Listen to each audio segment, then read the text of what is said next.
Kapamilya personality, pinatatahimik. Isang host gustong patasikin sa TV network. Tingnan ang mga detalye.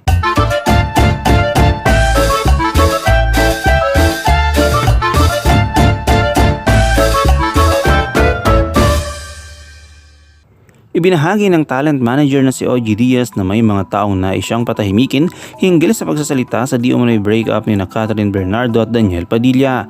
Sa kanyang latest upload sa kanyang YouTube channel na Showbiz Now na kasama si Mama Loy at Marena, inamin niyang may tumatawag sa ABS-CBN para wag na siyang mag-ulat ng mga balitang may kinalaman sa Katniel. Pagbabahagi ni OG Diaz ay sinabi, meron daw nakikipag-usap sa management ng ABS-CBN na kung pwede raw na patigilin ako. Kami dito na magbalita tungkol sa Katniel sa breakup di umano, lalo na kay Daniel. Pinapatigil kami. Paglilinaw ng talent manager, wala pa naman siyang natatanggap na pakiusap mula sa management ng Kapamilya Network o Colorito. Sa kabila nito ay may nasagap naman si OG Diaz na balitang may lumapit daw sa kampo ni Catherine upang sabihan na patahimikan ng talent manager. Dagdag pa niya, meron pang nakarating sa akin, meron namang nakipag-usap sa kampo ni Catherine Bernardo. Yun na nga, parang nakarating kay Catherine na meron nakipag-usap sa management ng ABS-CBN para patigilin ako. Ang sabi, let them be. Ibig sabihin hayaan nyo na sina OG na gawin ang trabaho nila. Parang ganoon yung let them be. Nilinaw rin niyang hindi ito nanggaling mismo kay Catherine at sa halip ito ay mula sa isang sa mga kampo ng dalaga. Ibinagtanggol rin ni OG Diaz ang sarili at sinabing wala siyang pinapalaganap ng fake news ukol sa Katniel. Aniya, una sa lahat wala pa kaming binabalita rito na nakakasirang puri kay Catherine, kay Daniel o sa relasyon. Ang lagi rin ng sinasabi rito, yun lang po ang nababalitaan namin pero hindi pa confirm. Kaya kung sinuutusan tayo na i-verify muna, kaya nga sinasabi namin hindi pa confirm.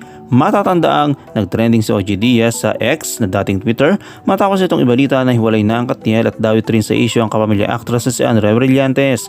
Paglilinaw niya, wala pa itong kumpirmasyon at dalangin rin niyang maglabas ng pahayag ang Katniel upang linawin sa mga taga-suporta ng mga ito ang tunay na estado ng kanilang relasyon.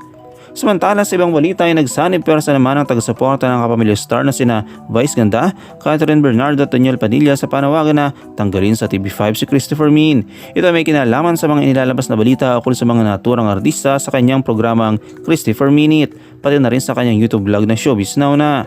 Sa katunayan ay nagtrending ang kolumnista sa X matapos na mag-viral ang kanyang managing pahayag laban sa Unkaboogable star at sa pagsasabing hindi tunay na babae ang komedyante. At dahil nga marami ang mga fans ni Vice ang gigil na gigil sa mga sinabi nito kamakailan sa kanyang programa laban sa Showtime host, nagdesisyon ng mga fans lalo na mga miyembro ng LGBTQIA+ community na kalampagin ng TV5 kung saan ipinapalabas ang kanyang Christopher Minute kasama si Romel Chica. Samantala, wala pa namang inilalabas na pahayag ng TV5 hinggil sa panawagan ng mga fans ng tatlong kapamilya artist. Ano yung komento kaugnay dito? Shoutout tayo kina Nob to Pro, kay Mark J. Halandone Boyayot at kay Helen Nay Alarba. I-comment mo lang ang inyong opinion sa comment section at huwag kalimutang i-like, i-follow, i-subscribe ang bcgram.net para sa mga latest happenings.